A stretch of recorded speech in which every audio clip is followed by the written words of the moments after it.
Hi, happy pizzamas! It has been a tough few weeks. I mean, it's been a tough year, even for my cat, and she doesn't really understand celebrity deaths or politics. She's more of a philosophy and golf kind of gal. My name is Lex, I have a YouTube channel, but more importantly, I have this cat. Her name is Felicity. She's been an indoor cat all her life. She's 9 years old and I adopted her about a month ago. She's very friendly, she likes being stroked and sitting on laps, and the other night at about 3 AM she decided to scoot her butt across my bedsheet. I guess it was itchy, and then I forgot and I slept on it. The sheet, not her butthole. But at this point, in terms of hygiene, there's basically no difference. There are a lot of great things about owning a cat. Great for me. Selfish. She gives me a sense of routine and purpose. She makes me responsible for someone other than myself, which in turn makes me more responsible for myself because I have to remember to do things like clean up my living space and not leave old food just on the ground. She really relaxes me. A cat is basically like a furry hot water bottle with a face. If you picture that literally, it's not very relaxing. I mean, also she's just so cute. Oh my god, it's physically painful. Please make her leave the room. My cat gets stuff out of this too. Food, shelter, water, the power trio, catnip, so regular access to legal highs, and an owner who, like the parent of a newborn,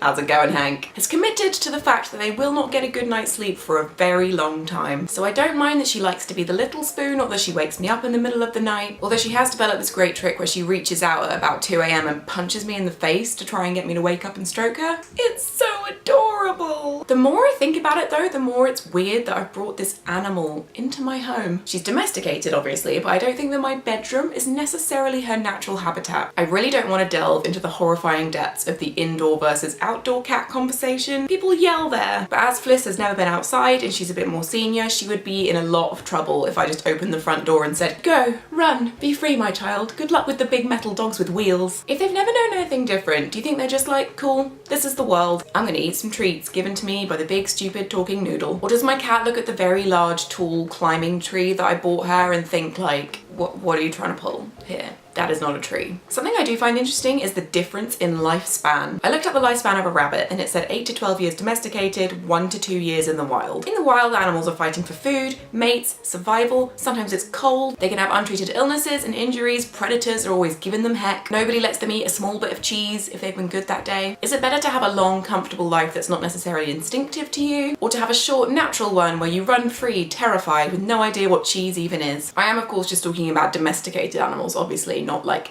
orcas in a tank. I guess you could say that humans weren't really supposed to live inside though. But someone was like, hey, I put a rug down in this cave, you should come in here because it's better. Someone fact check that for me. A big problem that's come from our love of pets is overbreeding. We are creating a huge overpopulation problem that often leads to animals being without homes. That's why animal charities always encourage you to spay and neuter your pets and to adopt rather than shop if you're thinking of getting an animal. People think rescue animals are so damaged and difficult, but Fliss is not damaged or difficult. Although I have taught her to high five, but she refuses to distinguish between the high five and the low five. That's the same thing, Fliss. It's the same. I think my cat is very happy here with me and I can't go back in time and undo the domestication of pets. So I am happy to give one a loving home. Who was the first person to look at animals, especially like wild cats and wolves, and go, yeah, I want that guy licking yogurt off my hand? I don't have the answers to any of these questions. Maybe you do. Thank you for joining me here on Vlog Brothers during Pizzamas, and for sticking with me when I decided I just wanted to make a video about cats. I've been on the World Wide Web for a while. I know what you kids like. John, I'll see you on Tuesday. I've always wanted to say that.